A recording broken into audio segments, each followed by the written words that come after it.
Welcome to the show Gold Squadron Gaze. It's the podcast where two Star Wars loving gays talk about and review their favorite Star Wars content while also being gay as hell.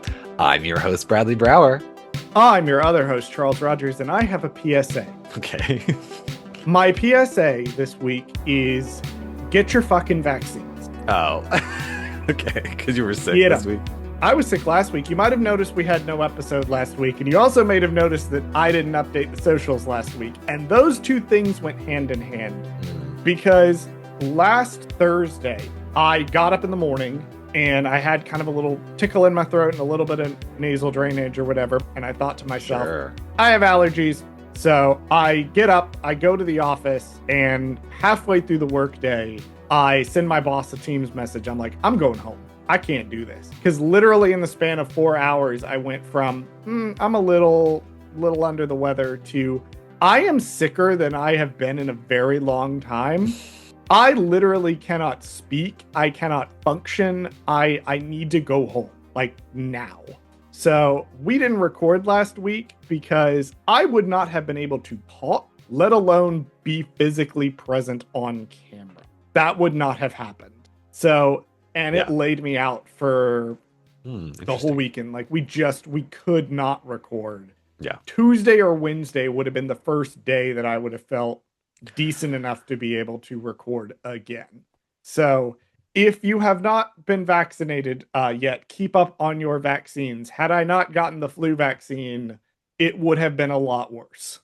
That's why there was no episode last week. But because there was no episode last week, we didn't cut ourselves off of the intro like we normally do. So if you go to Gold Squadron, patreon.com/Gold Squadron Gaze, you will get 30 minutes of extra bonus content this week instead of around 15.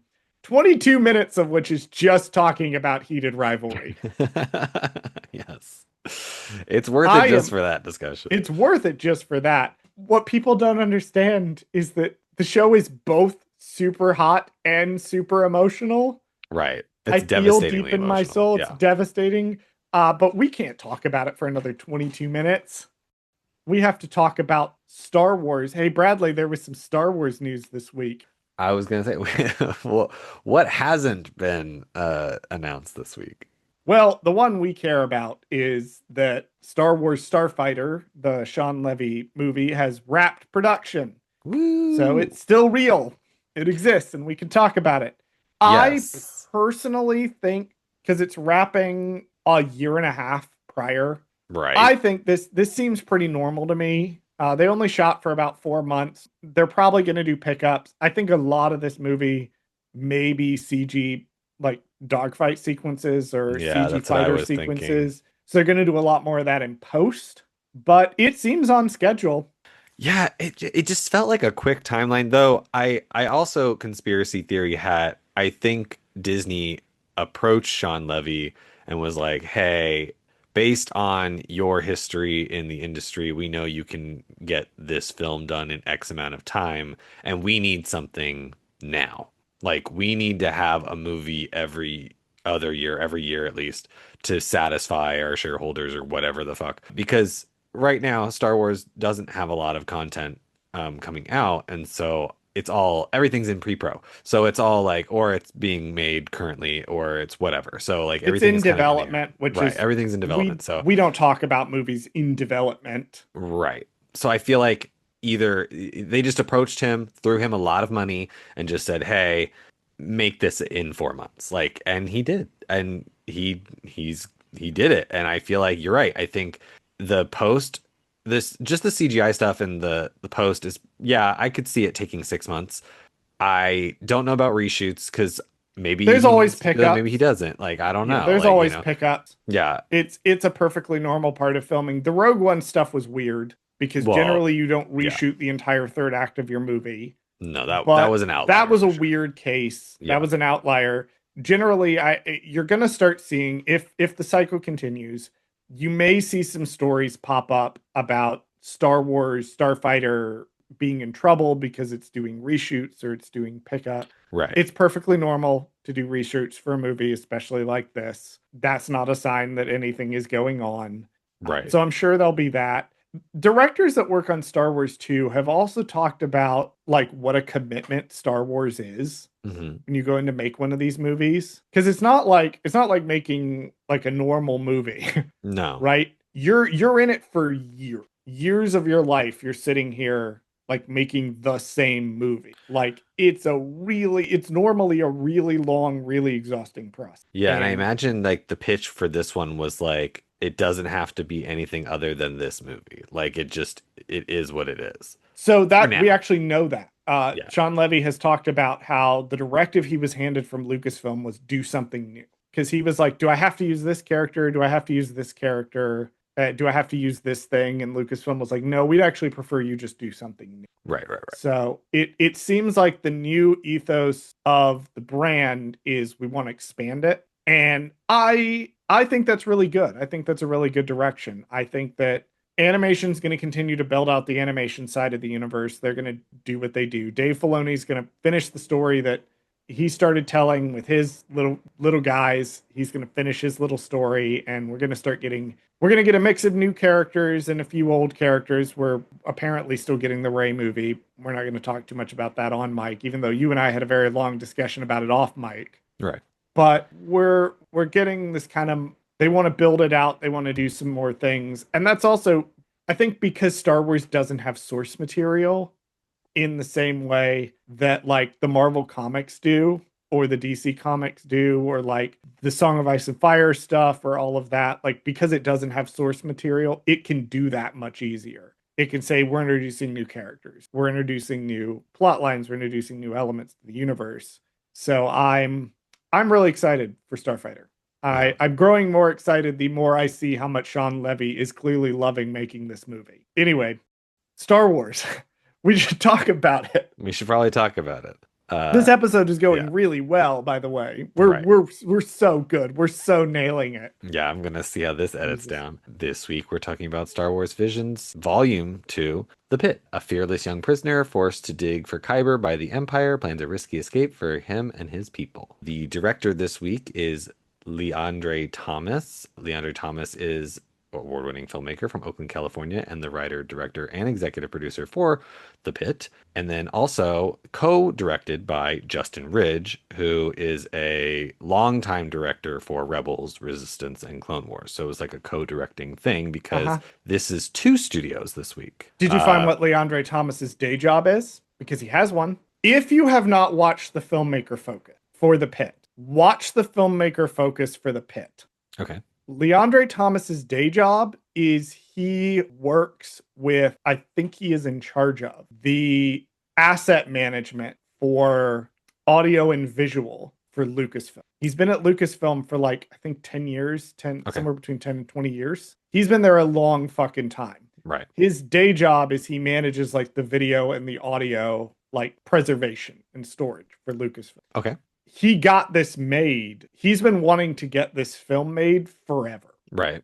So he pitched it to a couple of he wrote the script, he pitched it to a couple of the executives at the studio, and it caught the attention of Dave Filoni. Well, it caught the attention of someone else who worked at the studio, whose name I unfortunately didn't write down. And then it caught the attention of Dave Filoni. And Dave Filoni was like, okay, I'm going to champion this short film, basically. And then Right. they brought it to Kathleen Kennedy and pitched it directly to Kennedy. Kennedy approved it, and they put a bunch of Lucasfilm resources behind it. So when I watched this short the first time, I was like, why is this a Lucasfilm and the other studio you're going to talk about in a minute co-production? This doesn't make any sense. Right. Because it's the It's only time they've because ever this done guy this. Yeah. works at Lucasfilm Mm. and so got a lot of the like Lucasfilm sound people Right. like know this guy, like work in the office with him and have worked in the office with him for over a decade. We're like, absolutely, we want to work on your short film with you. So one thing I will say about this, and I'm going to praise to high heaven, is that the people that made this short were really passionate about wanting to help this guy realize his vision and brought a lot of their A game to this. Like the sound editing on this is phenomenal because it's Lucasfilm.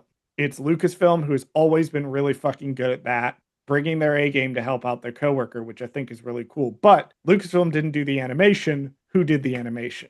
Yes, that is D'Art Shitajo. I think that's how you say it. It is a 2D animation studio in Shinjuku, Tokyo, notable for being Japan's first black-owned anime studio, founded in 2016 to bridge Eastern and Western ideologies in anime, creating diverse stories with traditional anime art style. They've worked on things such as JoJo's Bizarre Adventure and Seven Deadly Sins. Oh, that makes sense. Some of the art style in this is reminiscent, a little bit reminiscent of JoJo's Bizarre Adventure. Mm, okay. Just a little bit. I can see it. You can see it. Yeah. It's not like a one-to-one, but now that you've said that, I can see it. Yeah, those are like the more notable works that they've done. So I was like, oh, okay. Yeah, and I just thought this was such an interesting like collab one because we haven't had a collab short yet. And we don't ever get one again. This is the only one at even season 3. There's not a everybody one studio gets one thing. So the fact that this is a collab one is very interesting in that it just has all the elements of just being interesting.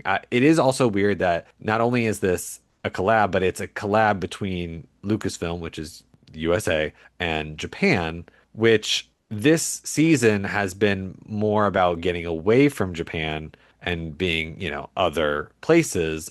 So it is interesting that this one was Japan too. Like I don't know. I don't know the thought process behind all of it, I but think it's it's very interesting. really interesting that for this one they picked a studio because they talk about in the filmmaker focus that the art is half like Japanese. Right. Like they hire half their people locally Hmm. and the other half are foreign filmmakers. Like they bring in people from all around the world to work at this studio. Like it's Yeah. people with backgrounds from all around the world to work at this studio. And I think that's also a really interesting choice because it highlights kind of what the goal of Visions overall is. Hmm.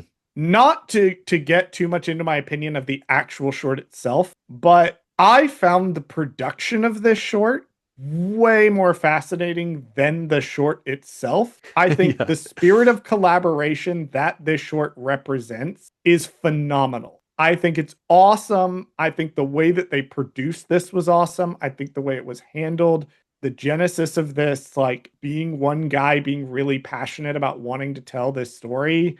I think all of that is super cool. So I think the filmmaker focus is really worth watching just to see how they did it, Hmm. how they brought everybody together around this idea, which was really cool. But we need to talk about the actors because I want to talk about them. This honestly, the actors, I find that this is the most fascinating part about the whole This is short. So, fucking stacked fucking cast. okay, For so having not a lot of people uh, in this yeah, cast, it's crazy. which we'll say Steve Blum and Matthew Wood are also here doing minor voices. We've Correct. litigated Steve Blum and Matthew Wood to death. You know who fucking these two guys are. I want to talk about the other 4 people that are in the cast of this. Okay. Yeah, because And I I will have also so say many. too, Steve Blum and Matthew Wood are also here. They're white guys. Go off to the side and do your additional voices. Everyone else in this cast is black. Yeah, Like it's an all black cast except for all the black two cast. guys doing the stormtroopers, which is really interesting casting too. Yeah. Hmm. Is that everyone else, all of the prisoners and stuff are at least the major voiced ones are all Voiced voiced ones. Yeah. by black actors, which is awesome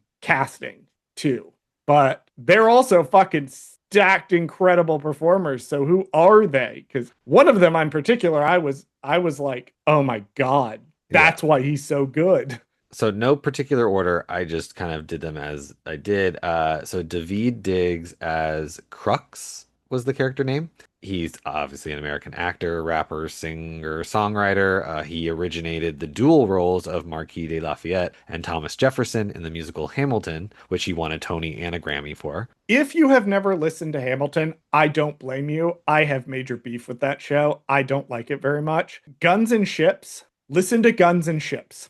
I believe that is the one where David Diggs rapped at a speed that is unheard of in Okay. musical theater before. And he does not miss a beat. It is insane how talented this guy is. But listen to just that song. You could also watch him do it on Hamilton. In Hamilton, it's on Disney Plus. There's a pro shoot that's on Disney Plus. You can watch him do that. So, spoiler alert for all of the people that I have, everybody has a Disney trifecta in this short. I did Okay. notice that too. Okay. Every single So one of these people has a Disney trifecta. I'm just prefacing that now so I don't have to say it every time. Everybody has a Disney trifecta. So David has a Disney trifecta in that he was in Pixar's Soul. He had a voice role in that. He was in Marvel's Moon Girl and Devil Dinosaur, which is a cartoon. He also has been in Star Wars before. He Yes, did the fuck he has. he did a voice role in Star Wars Resistance as Norath Kev, which is a Duros alien character. He is a resistance spy. Spy. Okay. Yes, that is all I will tell you about the I character was is gonna say that I don't want to talk he about too is much about it, but yeah. yeah, for reasons that will become clear in several weeks. We don't want to talk too much about his role in Resistance. Okay. But he plays a resistance spy. Got it. I got one more thing I want to mention from Okay. him that he is also, just for me personally, he is in Star Trek Prodigy for 24 episodes. He's Commander Tysus. I haven't gotten there, but for my Star Trek girlies, I need to mention he's Commander Tysus in Star Trek Prodigy. Up next, we have Anika Nani Rose as Eureka. She is an actress who starred in Dreamgirls in 2006, which she won a Grammy for. She's also known for theater, which she won a Tony for Best Featured Actress in a Musical for the play Caroline or Change. And like I said, she has a Disney trifecta. She was a voice in the Marvel TV show Avengers Assemble, and she is also the voice of Princess Tiana in Princess and the Frog. And she's also been in has she been in Star Wars before? She has. She's been in Star Wars Tales from Galaxy's Edge Last Call, which is a Oh, I video didn't even see game. that one. Yeah. Oh, it's a video game. That's why I didn't see it. It's a video game, that's why you didn't see it. She's been in a ton of really good stuff that I really liked. She was in The Good Wife. I remember that. Elementary. She's so good. I love her so She's much. in 5 episodes of Bates Motel. She was in 2 episodes of, unfortunately, Voltron Legendary Defender. I did. I'm obligated to mention Voltron Legendary Defender when I see it. And most recently, she is the voice of Marion in 1 episode of The Mighty Nine, which is the new Critical Role show that I'm watching with my partner. It's also worth noting It's that really she good. is technically, and I'm not including Princess Leia in this, she is technically now our second Disney princess in a Star Wars because, she's Tiana. And then if we go to Ming-Na Wen is Mulan, she's Yes. also, so that is now our second Disney princess to show up in a Star Wars. I don't count Princess Leia only because she is a princess that is technically Disney. However, she does not voice a Disney princess franchise princess. There's a difference. There's a There's a difference princess. between there's a difference. There's a certain level of prestige that comes with being the voice of a Disney princess. Correct. Which we have 2 of them. Two of them now. So now I need in her a to more have a mainline more Star Wars. I would like her to have now a more substantial role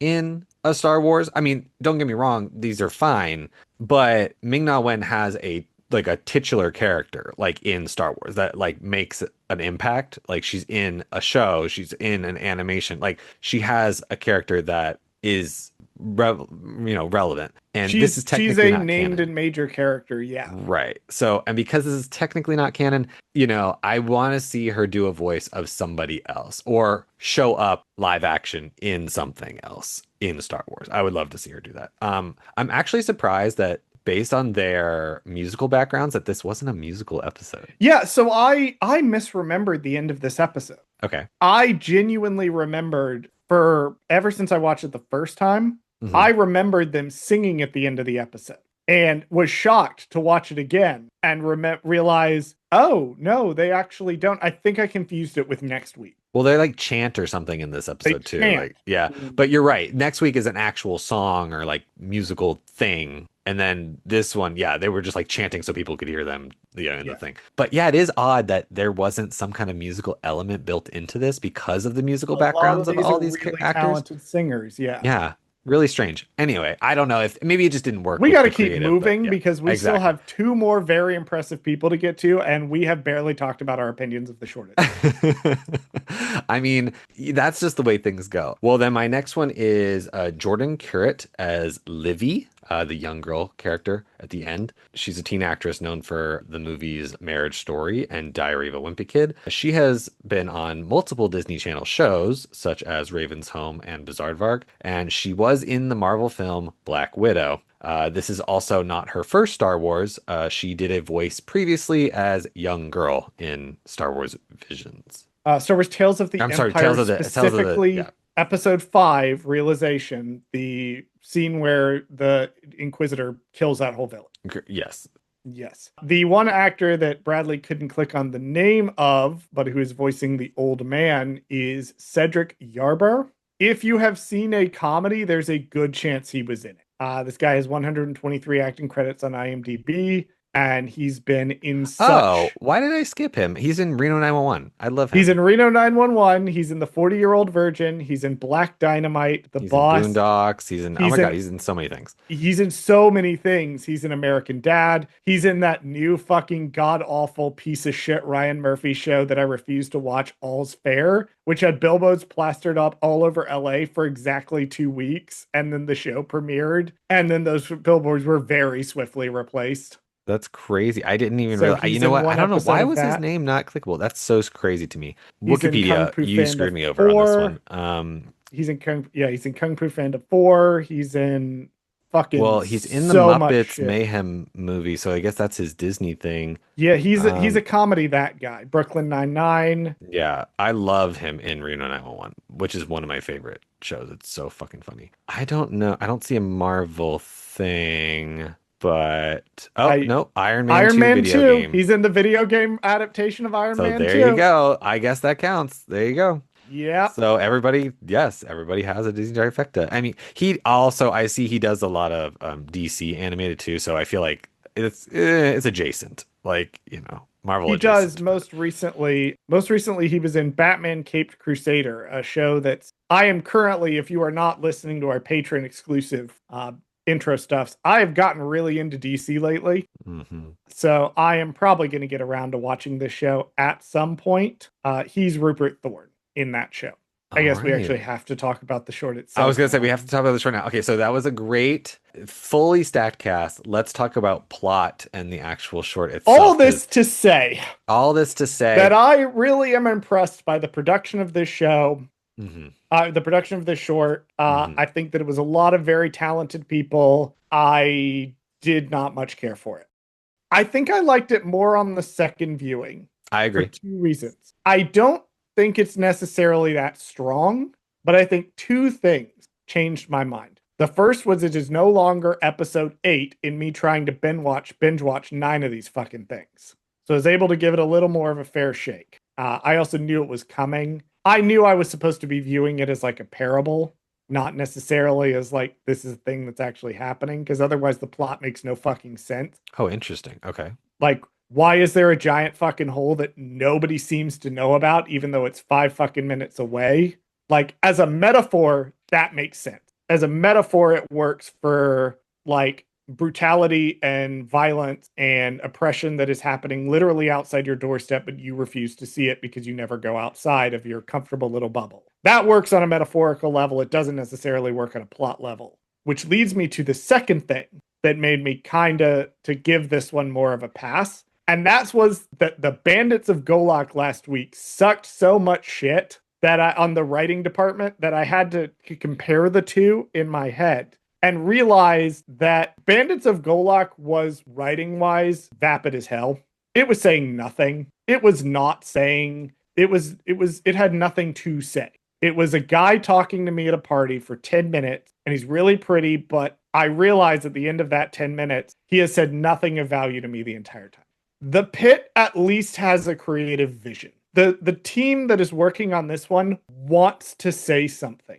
It's Right. something very timely, especially the director talks about this in the filmmaker focus, especially this being written in 2020.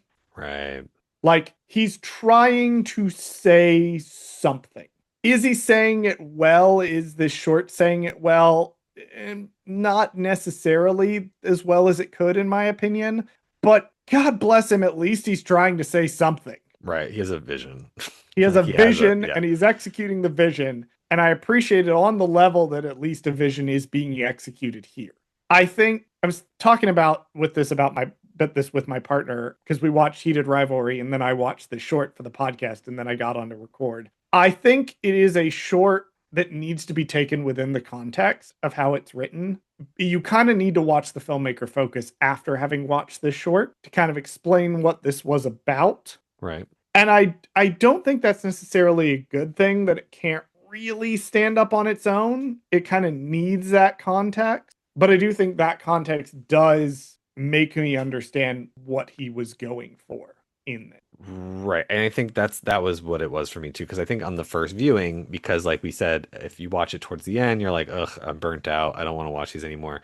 Rewatching it and then knowing that he's trying to say something, knowing that, this animation studio is black owned and that they are trying to promote some kind of there is a message here and they're trying to do some kind of messaging. I feel like it does make it better.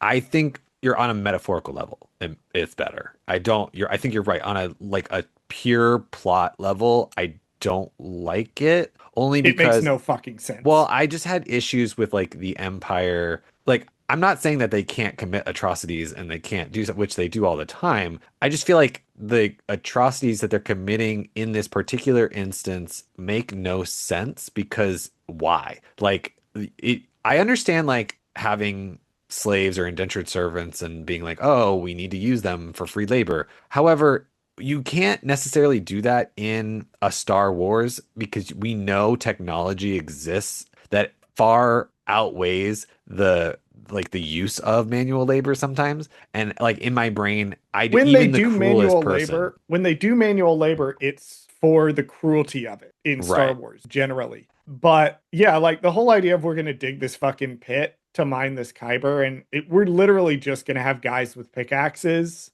Well, like yeah, it is seems like really they inefficient. genuinely are trying to find like it's not like you said, yeah, it's fine for when it's cruelty, but the cruelty you're not usually digging for something or like it's usually just kind of like it's like the movie Holes, like they're just digging to dig. Like yes, there's a subplot of like she's trying to get them to find something for her, but they are just digging to dig. Like it quote unquote builds character is what the plot of the movie is. So they are here digging, but they're genuinely digging for kyber crystal. Like it's not like, oh, Yeah. we need the kyber crystal. Like we It have to get it soon. it doesn't make sense on that level, but it does make sense on the level. This is one of the things that he actually talks about in the filmmaker focus is like the pit is a metaphor for a group of people being forced to literally dig into their own hole, like economically, societally, like they are being forced to dig downwards themselves deeper and deeper into the pit. The Empire doesn't toss them into the pit. Right. The Empire makes them dig their own pit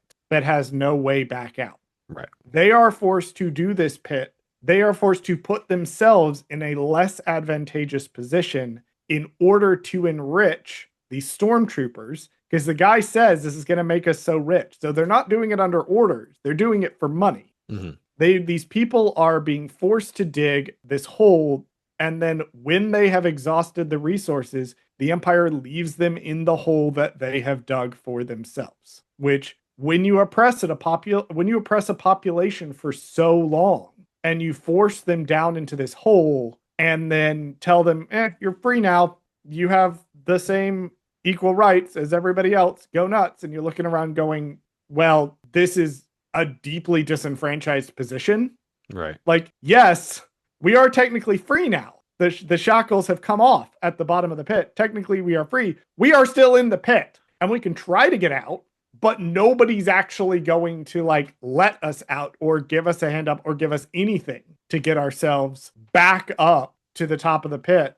And also, Leandro talked about in the filmmaker focus, the visual of the pit going down at the same time that the city, this glamorous society that all of these like different species and stuff live in, is ascending.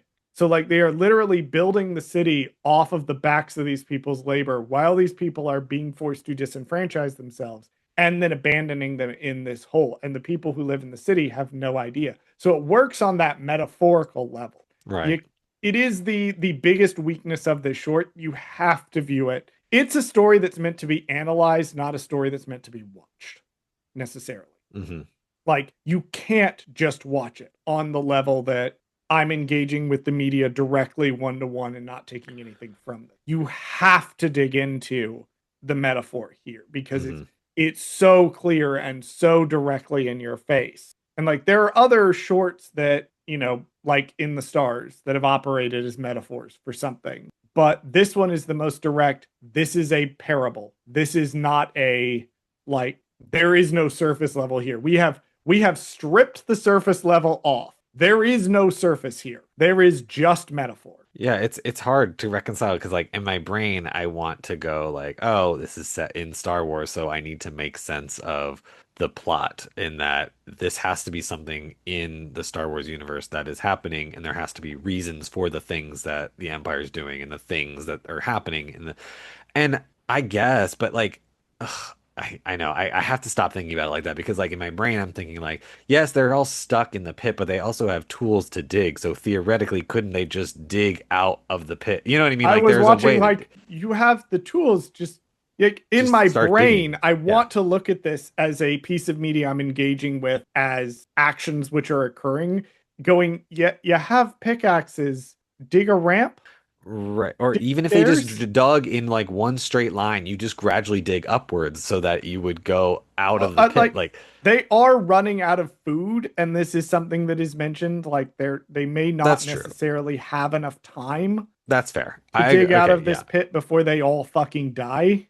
Right. Like this is something that's also brought up, but the time I was thinking is like if you all work together, you may be able to dig your way up. Yeah. Like, but you can't engage with it on that level because, and that No. was too like I had the same reaction the first time I watched this. I was still trying to view it both kind of as its own thing, but also like vaguely set within a broader universe. And Hmm. no, you can't view this one in the context of the broader universe.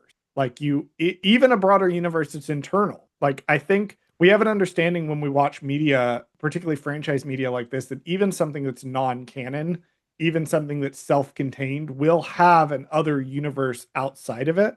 And Mm. I think that is something that we have sort of adopted as visual media watchers, or we are conditioned to not take stories in isolation anymore. And I think this one you have to take in isolation is the only way it works. When you take it like that, it works. When you don't, it's not good. Like it makes no fucking sense. There are massive gaping plot holes.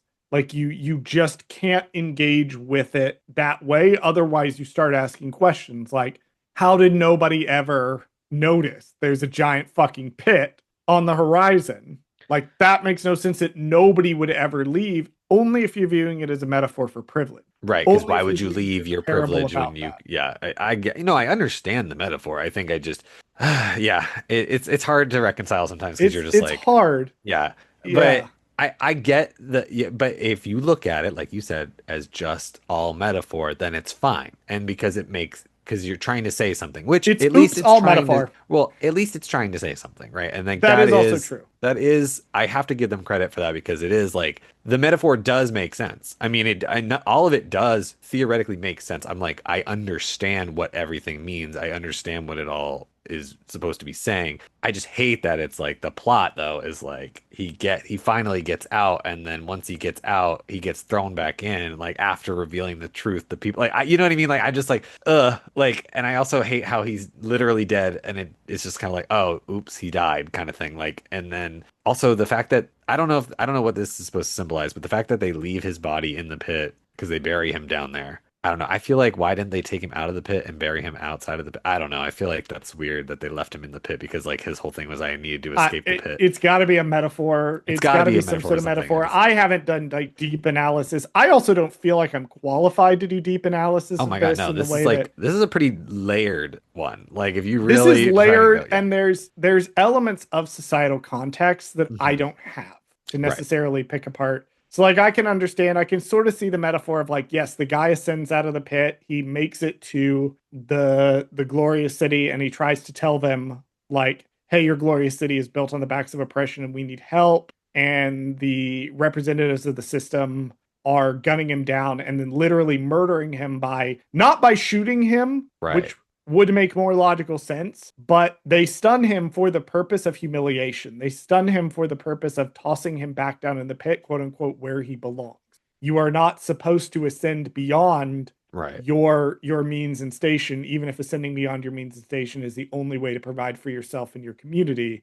Like there are elements to this that I feel like I just don't have the societal context and like the cultural context for me personally to be able to dig into every single layer that's in this. It's like I can do it, but I also feel like there's so much more depth that someone with a different lived experience from me could add to Right. this story and to analyzing this particular story. I've truly gone back and forth on the ending, whether or not I like the ending, where they Mm, all chant and then the people actually do come and stand up to the stormtroopers and like rescue the people from the pit. Because the first time I watched this, my reaction was no fucking. I get yeah. the Why did metaphor they by this hear them? point. I Yeah. understand this is the metaphor at this point. No fucking way that happened. Like, no fucking way our society, broken and fucked up and divisive as it is, and we talked about a little bit the divisiveness and how it just over the last 10 years it's been getting worse.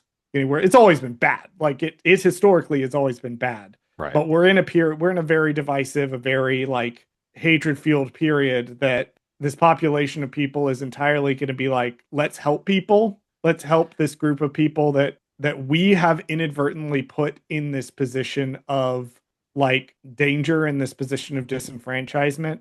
No fucking way that would happen. But when I watched it today, it occurred to me like, no, that probably would not happen in our real world, but maybe it should. Yeah. Maybe that's the point of the story. Maybe again, I'm trying to view it as a parable, not as something where the plot is supposed to make sense or Right. be necessarily coherent. And maybe the parable is you fucking should do that. Mm, You should be willing to listen. You should be willing to put yourself in danger. Like, I think that the entire sequence where it is the population that the stormtroopers are meant to be guarding, that they are meant to be like protecting, that it's that population pushing back against them, that finally having that pressure from both angles of it is what the stormtroopers eventually lead. And I look at that and I go, okay, maybe there is something here of like an aspirational message that if people unite behind this common cause of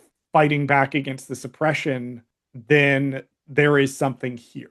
And so I don't think this short is necessarily great. I don't like the animation, really. I'm not super wild about it comparatively to some of the others, but like despite my issues with it, I've come to respect this short a lot more. yeah. Even though I don't like it. I wouldn't watch it, like I wouldn't put it on and watch it, like, but I do respect its existence a lot more than the first time I watched it and I was like, what the fuck is going on? I had Yeah, to I go on a think you have journey to. with it. Yeah, we have. I think because we've taken these in small increments, it's a little bit more, it's easier to appreciate them because you go, okay, I understand what's happening now. Like I can take a minute and like look at it. That, and we don't need to talk about at length why dropping them all at once is a bad idea because of this exact thing. We've litigated to death on this Exactly. podcast So I think over that's these last why. few episodes why that's a bad fucking idea. Right. And so I think that this episode proves that. I think it's not the best episode, but because it is so layered and it needs time to breathe and think about and, rewatch on its own.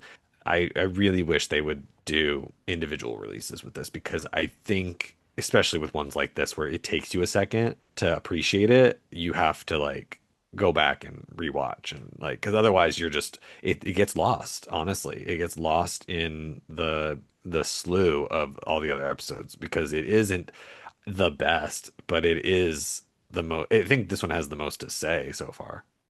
Yeah, and that's about where I was at. And honestly, that kind of Mm, brings me around to my final thought on this episode is, I didn't like it.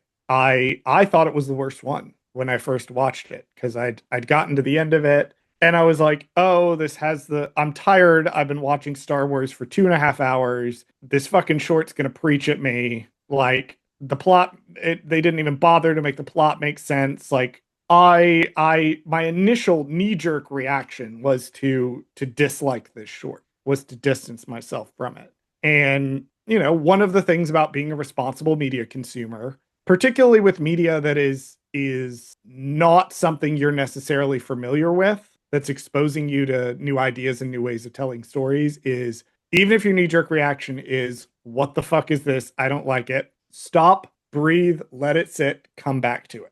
And that's what happened here with this one for me, to where my knee jerk reaction was I did not give it a fair shake at all and thought it was very bad and very preachy. And now that I have breathed, watched it by itself, watched the filmmaker focus, really thought about what this short was trying to say rather than my reaction to what it was trying to say, I found a lot more to appreciate. I probably will talk about this short with other people more than I will actually watch it because I think there's a lot of interesting discussion to be had here. What about you, Bradley? What's your final thought? And then we'll get into do we even need to do how we would like it to continue? I was gonna say I don't think so because this is probably the first time where I genuinely we've said before like, oh, I don't think this needs to continue, but I could come up with a thing. I don't I don't think I think can come up with a I can't thing. come up with a thing because the I only other think thing I can think of is like, yeah, at the end they kind of tease the little girl's a Jedi or whatever, but I'm like, what does that even have to do with anything? Like like the it spark of hope is living on in her, and I think that's why that post credit scene is so important too, because it shows that they mhm. have that there's a lot that someone who is better at art can say about the final shot. But I think that's why, like, but I think you're right. I think that like this film, this as an episode of TV is, I didn't think it was the strongest. This is fantastic short filmmaking because it's out, it tells its story, it tells what it wants to tell, and then it's done. And I think that's that a lot of short filmmakers don't understand. I'm gonna cop to one of my weaknesses. I'm really bad at being succinct. And I think a lot of writers and creatives are bad at being succinct, of coming in, making a point, and getting out. I struggle to write short stories because it's difficult for me to not want to expand things and explore more ideas. Mhm. Like it was like, oh, I've created this idea. I'm working with this theme. I want to build it out. I want to build more and explore more and spend more time with it. That's difficult for me, as evidenced by the 500,000 fucking words I've written in the same series. Yeah. So that's something I respect too about this. That's my real final thought. And then I'll let you do your final thoughts. My real final thought is that's what I really respect about this is it got in, it made its point, and it does not need it ended on a period and it does not need to have more sentences. Yeah, I think that's where I'm at too. I think my final thought is just that it is the epitome of a short film. Like it needed to come in, say what it needed to say, and that was it. It doesn't need to have expansion. It doesn't need to have six more episodes in a mini series. It doesn't need to have a comic book adaptation. It doesn't need to have a full-on movie adaptation. It doesn't need to have all these other things because the message was clear. The the things that it was trying to say are clear. The metaphors that it wanted you to get make sense in the shortness of time that it had. It is the epitome of a short film. So I think that's all it needs to be. It doesn't need anything else. I think it was fine. I agree with you. I'm not a fan of the animation as much, but that is all nitpicky anyway because it could have been literally anything. And so I thought it was fine. I don't dislike it as much as I used to, because I get it, but it's not on the top of my list of favorites, but it is I can appreciate it. And that's my final thought. Hey guys, I'm gonna revolutionize your mind with a new concept. It's okay to change your opinion about a piece of media as time passes and your relationship with it changes. You're allowed to do that. Just because you got on fucking the internet and said you hated a movie doesn't mean you can't go back 10 years later and revisit the movie 10 years older and change your opinion on the movie. Having an opinion in public does not lock you into that opinion forever. You're allowed to change your relationship with media. It's okay. People might yell at you, but they're stupid and wrong. Anyway, Bradley, what are we covering next week? Next week we are covering the short how do you say this? Ow's song? Owl Song? Ow's song? Ow's song. It is our final episode for I'm sure Visions we'll Volume fucking 2. know it by the end of I was gonna the say maybe they say it in the short. I have to rewatch it and see what they say. But it's we're going to South Africa for our final short. So nice. And yes, there will be no real holiday break because we kind of accidentally took it last week.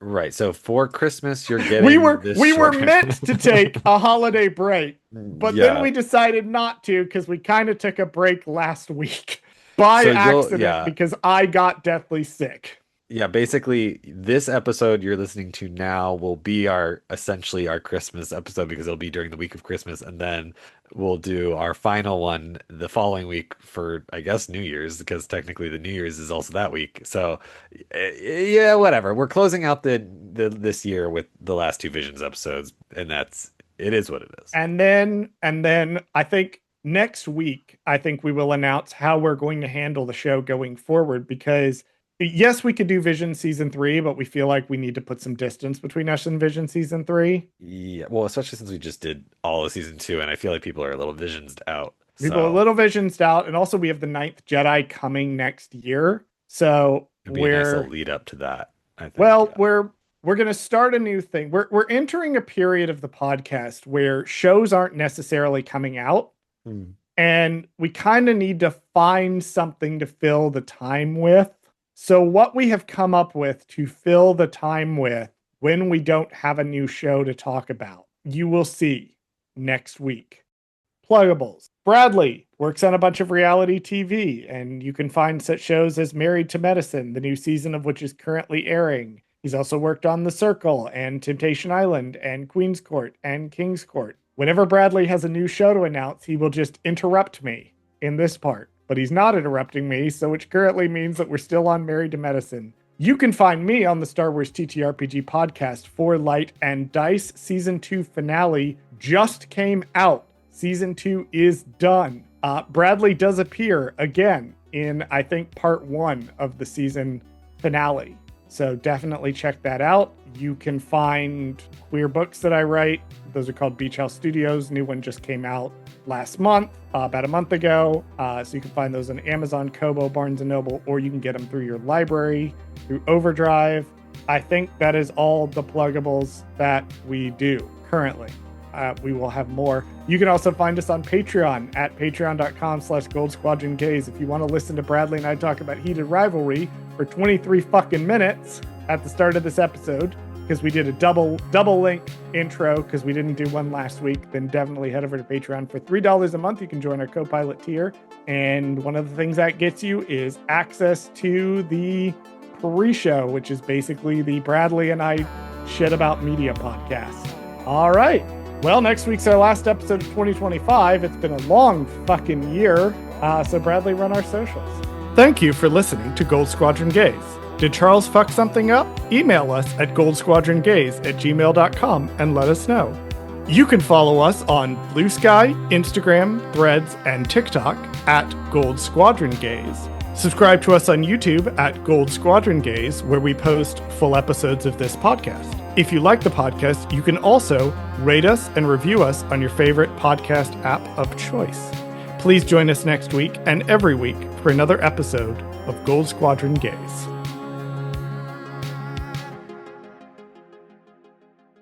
Can they give Emmys to dialogue coaches? I don't think that's an award. It I should think be. it should be. I think they should invent that award specifically to give Connor Story's dialogue coach an award. And look, I don't want to take away like the work that Connor Story clearly put into this Russian accent, but whoever it was he had working with him, holy shit, they're good.